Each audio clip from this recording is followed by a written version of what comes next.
तो गाइस आज हम बात करने जा रहे हैं मून नाइट के बारे में, जिसे लोग मार्वल का बैटमैन भी कह सकते हैं। पर ये बैटमैन से काफ़ी डिफरेंट है।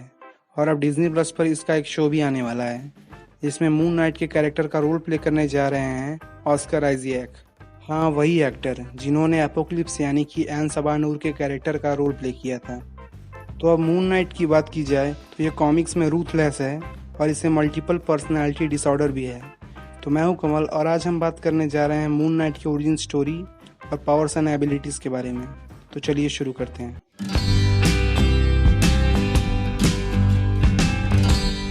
1975 में पहली बार दिखने के बाद मून नाइट मार्वल कॉमिक्स में कई बार अपीयर हो चुका है और वो कई सुपर हीरो टीम का हिस्सा भी रह चुका है। तो अब बात करते हैं मून नाइट की ओरिजिन स्टोरी के बारे में। मून नाइट की ओरिजिन हमें देखने को मिली थी मून नाइट इशू 1 में, जो पब्लिश हुई थी 1980 में। मार्क स्पेक्टर शिकागो अमेरिका के एक ज्यूस फैमिली में पैदा हुआ था। शुरुआत में मार्क स्पेक्टर एक हैवीवेट बॉक्सर होता है, जिसके बाद वो आगे जाकर यूएस आर्मी के मरीन्स में भर्ती लेता है और फाइनली आर्मी में उसके काम को देखकर उसे सीआईए में भी नौकरी मिल जाती है। बाद में सीआईए में हो रही करप्शन को देखकर वो सीआईए छोड़ देता है और फ्रीलांस सोल्जर बन जाता है। इसी दौरान वो फ्रेंची से मिलता है, जो कि मार्क के अलग अलग मिशन के लिए पायलट का काम करता है। आगे चलकर वो राउल बुशमैन के लिए काम करते हैं, जिसकी जंगली नेचर की वजह से मार्क उससे बहुत नफरत करता है। बुशमैन मार्क और फ्रेंची को लेकर इजिप्ट जाता है, जहां पर वो डॉक्टर पीटर ऑल्डन की मदद से एक फराओं का मकबरा ढूंढना चाहते हैं, जिसमें बुशमैन को लगता है कि उस फराओं के मकबरे में बहुत सारा खजाना होगा। जब डॉक्टर पीटर ऑल्डन इस बात के लिए नहीं मानते तो बुशमैन उनकी जान ले लेता है। इस सब को देखने के बाद मार्क स्पेक्टर अंदर से हिल जाता है और वो डॉक्टर पीटर ऑल्डन की बेटी मैरलिन को वहां से भाग जाने में मदद करता है, जिससे मार्क स्पेक्टर गुस्से में बुशमैन से लड़ने की कोशिश करता है। तब बुशमैन उसे मार मार के अधमरा कर डिजर्ट में मरने के लिए छोड़ देता है।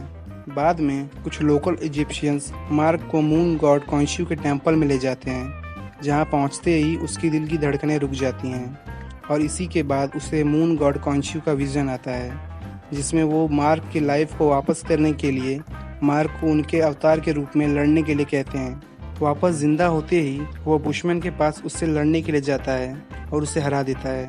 आगे जाकर मार्क मैरलिन और फ्रेंची न्यूयॉर्क में आकर बस जाते हैं, जहां मार्क अपने मर्सिनरी डेज के जुटाए हुए पैसों को अलग अलग जगह पर इन्वेस्ट करता है और लकीली अमीर भी बन जाता है। और आगे चलकर वो न्यूयॉर्क में 3 पर्सनैलिटीज़ में रहता है, जिसमें वो स्टीवन ग्रांट के रूप में एक सक्सेसफुल फाइनेंसर होता है और दूसरा वो जैक लॉकली के नाम से एक कैब ड्राइवर बनता है। लेकिन बाद में यही चीज़ उसके लिए प्रॉब्लम बन जाती है। Mark Spector, Jack Lockley, Steven Grant और फाइनली कॉन्शियू के पर्सनैलिटीज़ को हैंडल करते करते उसे मल्टीपल पर्सनैलिटी डिसऑर्डर हो जाता है। इसी रीज़न की वजह से मॉडर्न मून नाइट कॉमिक्स में वो कई बार मून नाइट के साथ साथ मिस्टर नाइट के रूप में भी दिखा है, जिसमें वो बेसिकली वाइट मास्क, सूट और ग्लव्स पहनता है और क्रिमिनल्स से निपटने के साथ ही वो पुलिस की भी मदद करता है। अब बात करते हैं मून नाइट के पावर्स एंड एबिलिटीज़ के बारे में।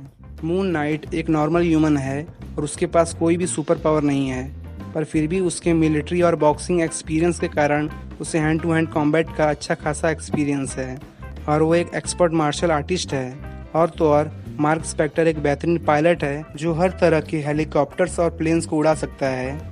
इसके अलावा क्रिमिनल अंडरवर्ल्ड को समझने के कारण वो क्रिमिनल साइकोलॉजी को बहुत अच्छे से जानता है और वो बहुत बेहतरीन डिटेक्टिव भी है। साथ ही वो पुलिस और आर्मी की तरह टॉर्चर मेथड भी जानता है और साथ ही वो वेपन मास्टर भी है और उसका निशाना भी हॉकाई की तरह काफ़ी सटीक है। साथ ही उसमें दर्द सहने की शक्ति बहुत ही ज़्यादा है। इसके अलावा किसी भी टेलीपैथ के लिए उसके मल्टीपल पर्सनैलिटीज़ के कारण उसके माइंड को कंट्रोल कर पाना बहुत ही ज़्यादा मुश्किल है। अब बात करते हैं मून नाइट के सूट और गैजेट्स के बारे में। शुरुआत में मून नाइट का सूट बना होता है केबलर आर्मर से, जिसमें उसका बनाया हुआ रेडियो सिस्टम इम्बेड होता है, जिससे वो अपने हेलीकॉप्टर को कंट्रोल और रिमोटली एक्सेस कर सकता है।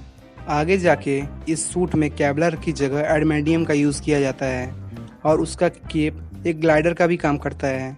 साथ में उसके पास बहुत सारे प्लेन्स और हेलीकॉप्टर्स हैं, जिसे मून कॉप्टर कहते हैं, और मून थीम क्रेसेंट डैट्स को मून ड्रैंग कहते हैं। अब बात करें मून नाइट के मल्टीपल पर्सनैलिटी और मेंटल हेल्थ के कारण कभी कभार कॉमिक्स में मून नाइट के इल्यूजन्स और रियलिटी को डिफ्रेंशिएट कर पाना थोड़ा मुश्किल होता है।